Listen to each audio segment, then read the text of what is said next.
to trade off, I was going to tell you one, but anyone can hear me anytime. I want you to tell another one. I've got you working very hard here today. Oh, well, fair enough. Please do. Stewart Cameron is a storyteller. He is willing to go to tell stories. I keep saying this, anywhere, anytime, any place. His fee is negotiable. His phone number is punched up on the screen when he's telling stories. So I would invite Stewart Cameron, who lives in Sudbury, to tell us another tale. All right, I'd like to tell you one about Donald and the Skull, another Scottish tale, which I got from Jim Strickland. Now, Archibald was a very smart man. He was known throughout the community for his brains and his intellect. Now, he was smart, but he had a brother. They called him Donald, silly-headed Donald, because he hadn't an ounce of sense. Stupid he was, really was. Well, Archibald, the smart guy, was going along the road one day, and he seen a skull in the middle of the road, just lying there, you know. So he gives it a kick with his foot. "And what brought you here?" says Archibald. And lo and behold, the skull up and talks and says, "Talking brought me here." "A talking skull," said Archibald. Why, I've got to tell the king about this amazing thing." So off to the king's court he goes, and he knocks on the door and says, "King, come down the road. I see a skull, and I kicked it, and it talked to me." "Go away with you, Archibald. What the heck are you bothering me for? Go away, I'm busy. No, come. See, it's amazing, it's wonderful. You got to come and see it." "No way, I'm a busy man. But if what you say is true, I'll send my men and they'll check it out, and then I'll go and see. If it is true, it's worth my while to see such a wonderful thing. But I tell you, if you are trying to play a trick on me, off with your head it goes." "Oh, no, it's true. I swear it. I kicked it on the road." "Okay, all right. Here's my men. Go with Archibald, find that skull, and come back to me and tell me if that skull did talk." Well, Archibald goes down the road, lickety-split, the two guards sort of looking side at each other. "What the heck is going on here?" they say. Well, anyways, Archibald gets down the road. There's the skull, right in the middle of the road. And he gives it a kick with his foot, and he says, "And what brought you here?"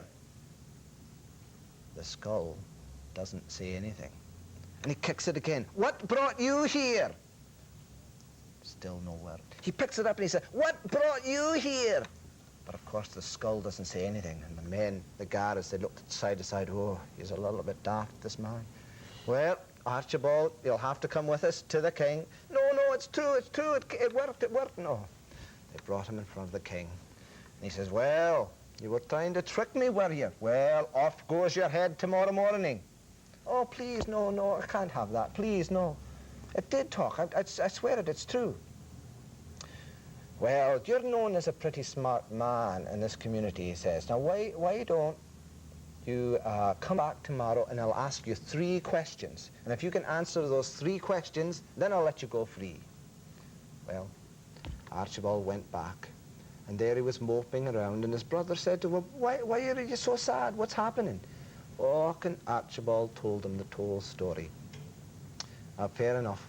Archibald said, "Well, listen, they shouldn't kill you. Let me dress up and I'll pretend to be you, and if they kill me, there's nothing to lose, is there?" Fair enough. The next morning, Donald gets dressed up as if he's Archibald, goes in front of the king, ready to answer the 3 questions. And the king, he turns to what he thinks is Archibald, and he says, sitting there in his ermine robes and his jewels on his finger and his crown on his head, he says, "All right, the first question is, how much am I worth?"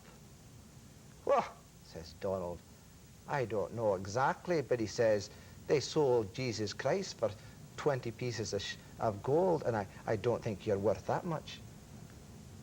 "Oh," said the king, "well, I didn't really expect that answer, but I can't say it's not true. Yes, all right. Your second question. How long would it take me to go right round the earth?" "Oh, I think it would take about 24 hours. "But how do you say that?" "Well, the sun does it every day in 24 hours, and I'm sure you couldn't do it any quicker than that."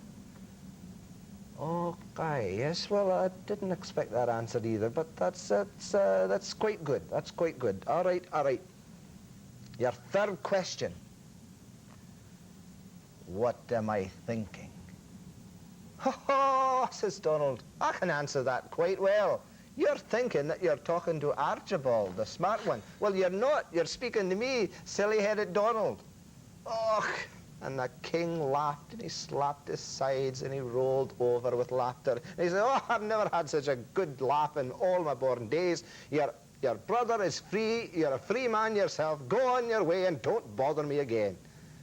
Well, off the road, both Donald and Archibald went, happy to be free at last.